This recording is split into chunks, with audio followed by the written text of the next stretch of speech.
नमस्कार, मैं हूं साधना सिंह और आप देख रहे हैं IBN9 न्यूज। आइए नजर डालते हैं आज की ताजा तरीन खबरों पर। कोरोना वायरस के चलते शहर में कर्फ्यू लगाया गया है।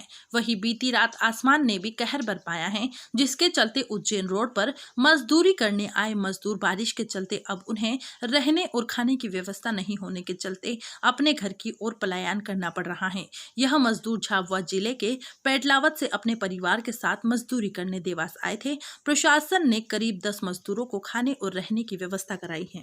भैया बताइए, अभी आप कहाँ रहते थे और कहाँ जा रहे हैं? क्या समस्या है? उज्जैन चौराया ना, हाँ, वहाँ पे रहते थे और वहाँ बारिश की वजह से पानी गिर गया तो वहाँ कीचड़ हो रही, वहाँ कहाँ से रहेंगे अब?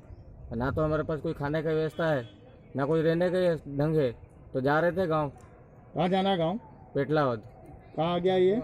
झाबुआ जिले में। झाबुआ जिले में। अभी अधिकारी ने आपसे मिले, क्या क्या बोला उन्होंने? क्या उन्होंने बोला कि बस वही व्यवस्था करवाएंगे, रुको 5 मिनट में।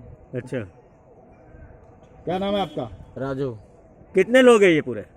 ये सर गन लो आप, 10 लोग हैं। में बस इतना ही। बने रहिए हमारे साथ IBN9 न्यूज में। मैं हूं आपके साथ साधना सिंह।